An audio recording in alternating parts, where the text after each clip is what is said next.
Good morning, Mr. Emitum. Do you have a lawyer today? No, representing myself.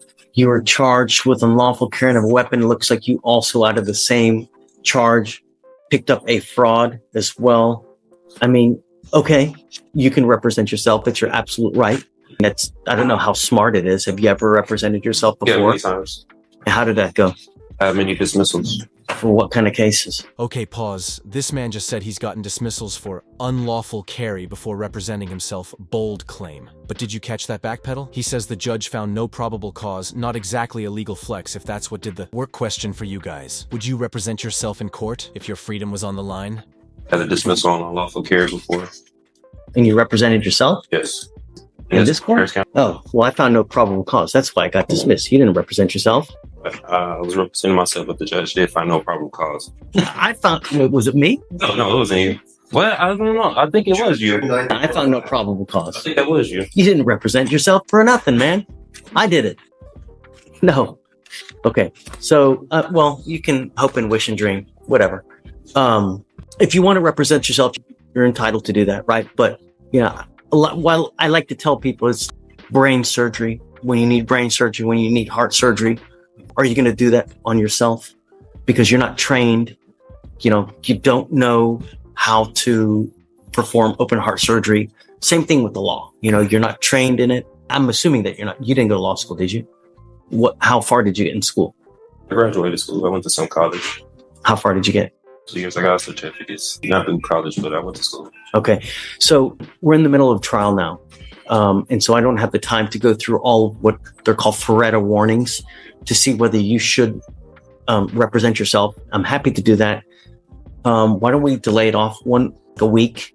Are you working at this time? Yeah, and I stay in Austin. I don't live in Houston, so.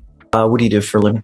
I have my own business. Doing what? Resell clothing, audio production. Now this is where the judge delivers one of the best analogies in courtroom history. Heart surgery, brain surgery, lawyering, all require training. But here we are. This courtroom is about to turn into a legal Grey's Anatomy with zero credentials. How much money do you make a month? I can't tell you, but just pay some bills. You're very cryptic in all of your answers.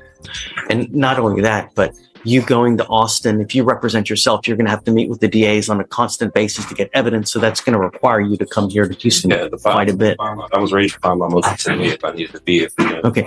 Before I do that, though, I need to have a Faretta hearing.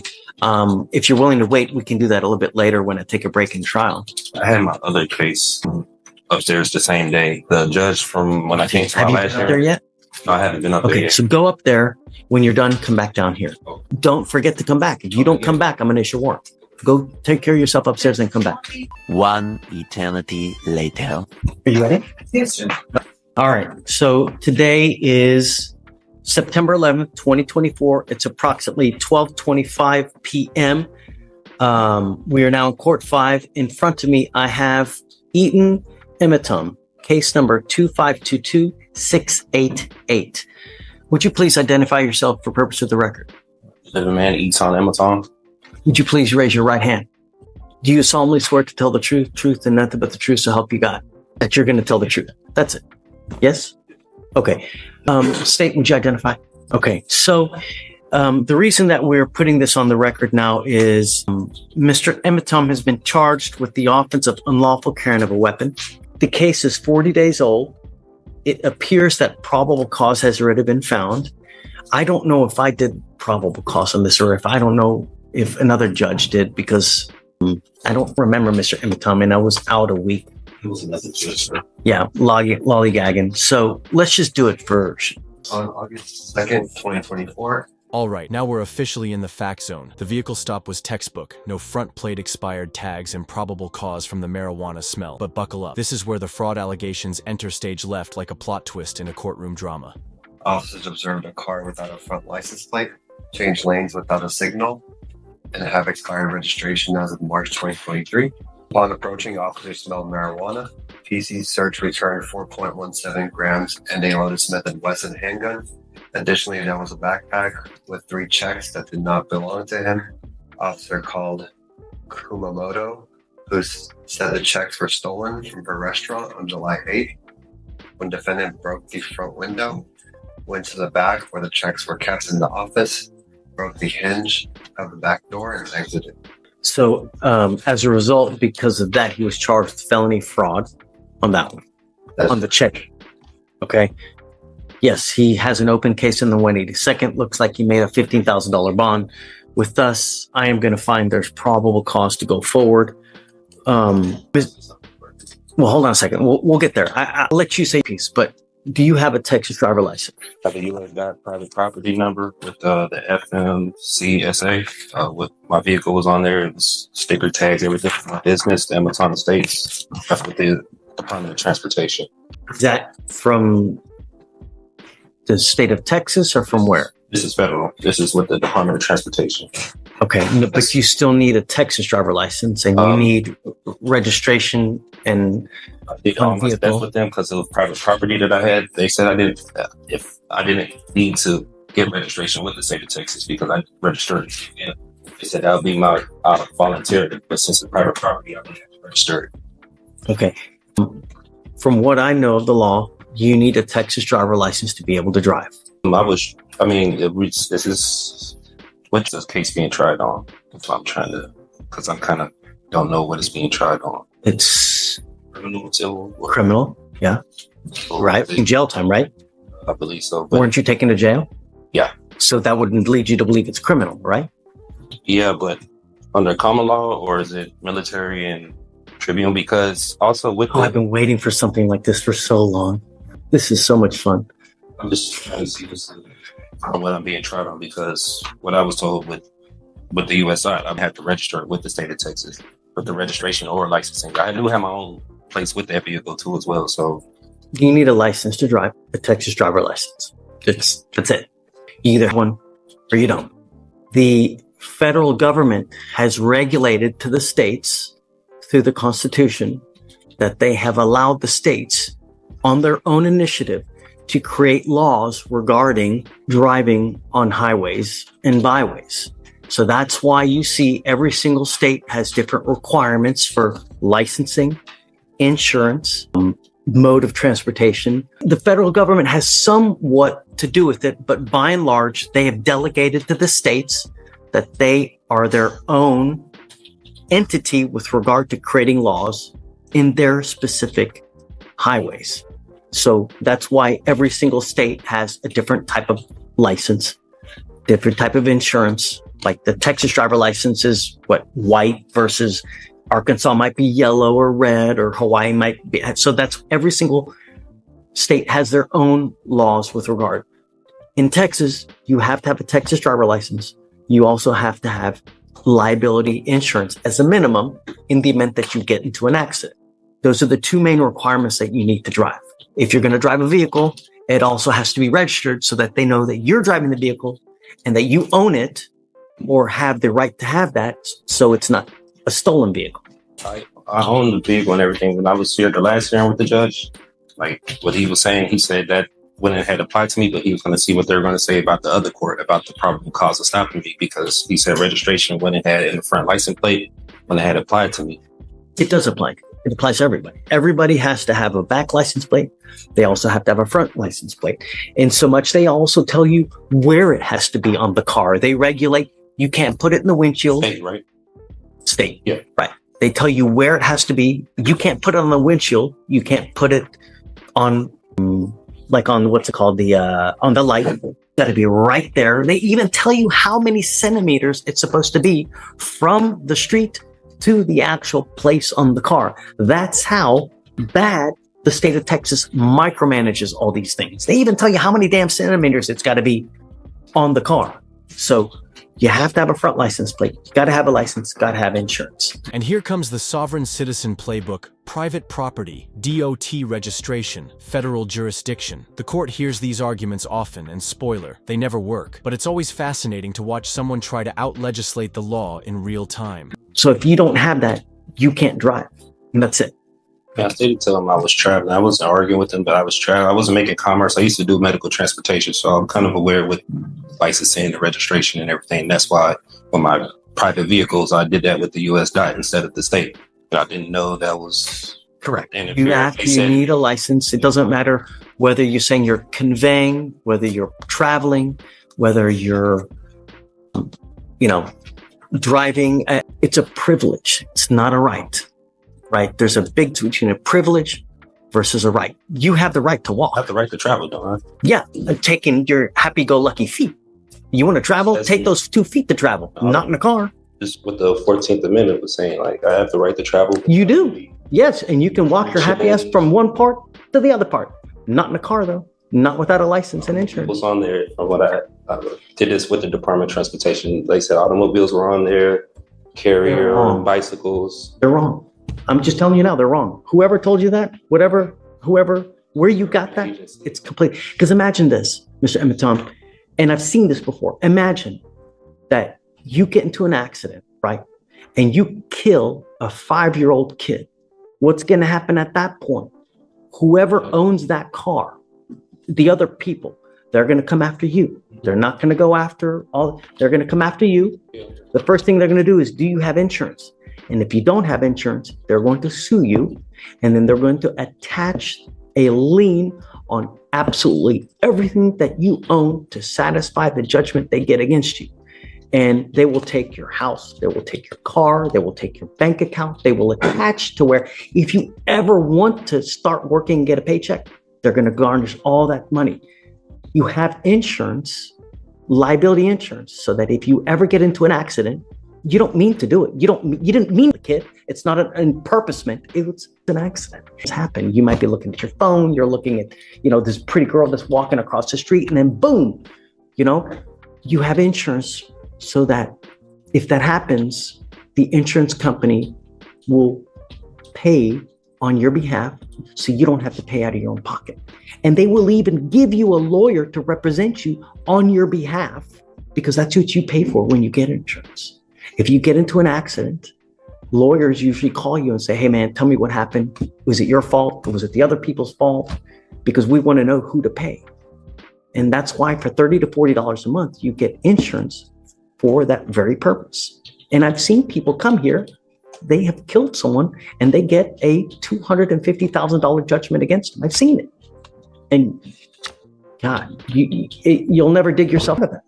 So the conveying, the this, that, you need a license. You've got to have insurance. And we do it with every single person that comes here.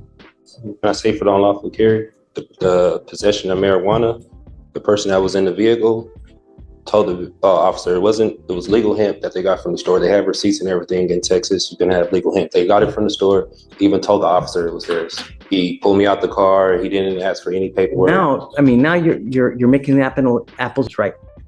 Now we got to test it. Is it weed? Oh yeah, is it hemp? Understand that takes time, but you also need a lawyer to represent you. I found my own discovery. I was representing myself pro se. And you can do that if you want. Yeah. But we have to go through a series of questions. I represented myself plenty of times. I had dismissals here from and for purposes of the record, so Mr. Emitum had a case with me here. It was May. The right to travel argument again, but the judge fires back with that classic burn. Take your happy feet and walk. This moment right here, peak courtroom clapback. Let's be real. How do you think this defense is holding up so far? It was actually June 7th of 2022. He was charged with another gun case, and that was with Victoriano. God, that was a TA too. And I found no probable cause in that case, right? So you didn't represent yourself in that case. I found no probable cause and they dismissed it. They didn't have to dismiss it, but they did dismiss it. So other than that case, have you ever represented yourself? Yeah, many times. I have dismissals all 3 different areas, kind of traffic violations. You're welcome to do it, and who's one of the worst, who's one of the best presidents that in history that you think about right now? To me, right now. You can't think of one good president that we've ever had? I don't know any. Abraham Lincoln, he wasn't good? I never met him. I don't know about him at that time. Abraham Lincoln said something. He goes, you know what? He who represents himself has a fool for a client. That's what he said. Meaning that when you represent yourself, there is an inherent conflict and there's an inherent bias, and you may not be able to see things objectively. Meaning that you have your heart, you've got your soul into this case. So you may not be able to see from an outside position if they're saying something that makes sense. You're absolutely entitled to represent yourself. And if you want to do that, you're more than welcome to it. And I have no problem with you doing it.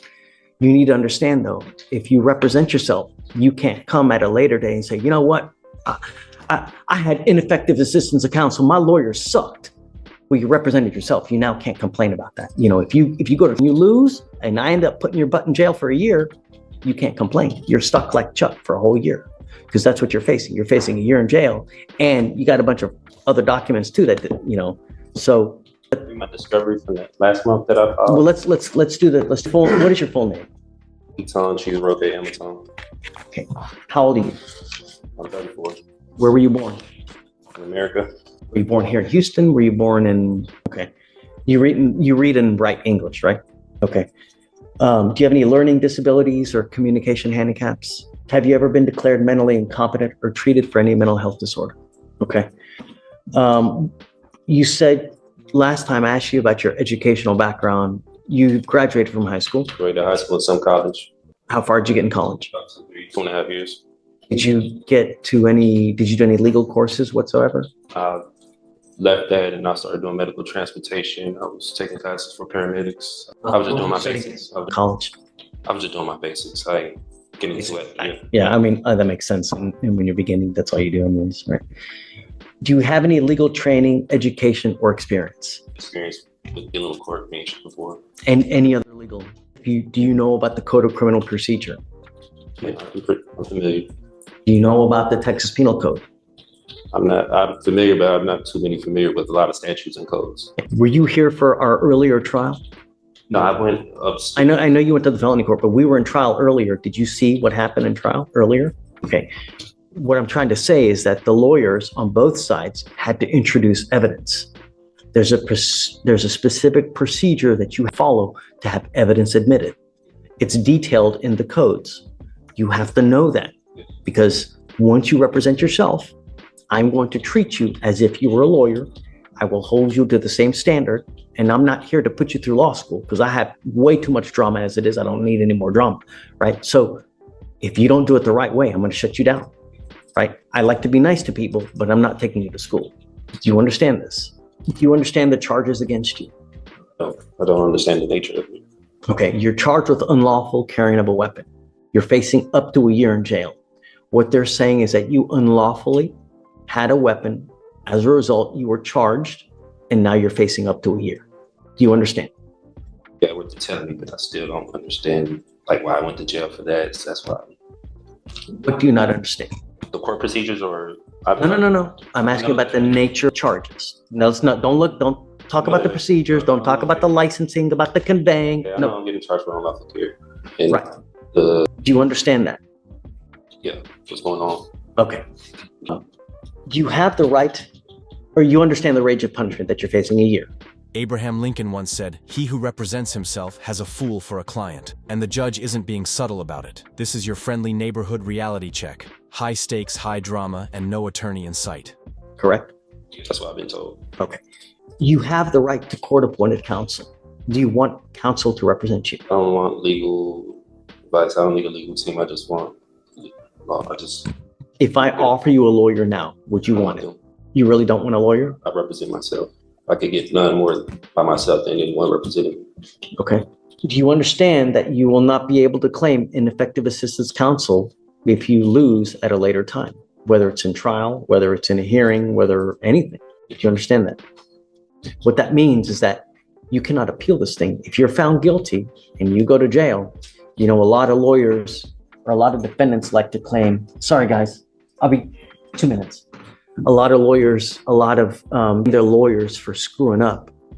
And they say, hey man, my lawyer messed up. I can tell you, like, that's the one thing that defendants complain about. And probably, I don't know this for sure, but I would suspect probably the number one reason why cases are overturned because of ineffective assistance of counsel, meaning that a lawyer, for one reason or other, messed up so bad that their cases have to be redone. You cannot complain about that at a later time. I've seen that many times. That's why I'm representing myself. But you can't, if you mess up, you cannot appeal this thing. Do you understand? Once, and if you are found guilty, that's it. Do you understand? You also have to comply with the same appellate procedures if you lose. meaning that if you want to appeal for one reason or the other, you have to understand the guidelines and the timing, and you have to comply with those rules as well. You understand? You will not be granted any special consideration because of your lack of formal training. You understand this? You may fail to properly raise points of error in the trial record if we go to trial, meaning that if we go to trial and you object to something, because you hear that a lot, right? This shouldn't be in there. You have to object properly. You can't just say object. There has to be more to it. You have to state the reason for the objection. It has to be a legal reason. You can't just say, I object, and expect me to hold something out. You have to give the legal reason. And there's a proper method that you have to state and ask me to do things for it to be recognized on appeal. And if you don't know this, you cannot at a later date complain. Well, I didn't know that. You understand? You still don't want a lawyer. I will give you a free lawyer. This voluntarily, knowingly, and intelligently made. No one's forcing you to do this. Okay? Knowing all this, are you sure that you still want to represent yourself? I got to tell you, I think that you look like a great guy. You look like you're upstanding. I have no problems that you represent yourself. Understand that you need to be careful what you tell them, though. Everything that you say, even if you think you're hurting yourself by admitting one thing or the other, you could be hindering your case, meaning hurting your case, even if you think you're helping yourself. Do you understand? I'll make you a deal. If at any time you want a lawyer, all you got to do is ask and I'll give you one. Really. If you ever feel like you're under the gun, that you feel like someone's taking advantage of you, I'm happy to give you a lawyer at any time. I want you to understand now, as a condition of your bond, though, I'm ordering you not to drive until you have a Texas driver license and a liability insurance. I'm ordering you not to drive. And I'm going to have you sign with me today an affidavit promising me you're not going to drive. If I find that you drive, I'm going to put you in jail. Do you understand? I have personals. Okay. You are not allowed to get into the driver's seat of a car and drive, convey, travel, however you want to term it. You cannot do that. And if I find that you do that, I'm going to put you in jail, and I'm going to make your bond so high, your head's going to spontaneously combust. Do you understand? That way I'm not right to say anything? Or? No, but I'm telling you that you can't drive, convey, get into the seat of a car. If you do, you're going to go to jail because I will revoke your bond. You understand? The only conditions I'm putting on you now are 3. No weapons, no picking up new cases, and don't get into the driver's seat of a car and drive, convey, travel. Are there any other adjectives that you can think of? I'm sure there are, but I guess I'll put etc. so that it tries to cover any type of wording, so to speak. All right. So, Mr. Emitum, I'm going to find that you are okay to represent yourself. We need you to sign a form that you're going to do that. even if I don't consent to any of these charges, because I do have my paperwork, I do have. If you don't consent, just go. If you don't think we have jurisdiction, look, if I didn't think anyone had jurisdiction over me, do you think I would be here? If I was in your shoes? Hell no, man. If I didn't think that someone didn't have jurisdiction over me to be anywhere, I'm not going there. I'm not going to get out, take a shower, put my clothes on, because I like to be naked, right? I'm not doing anything like that.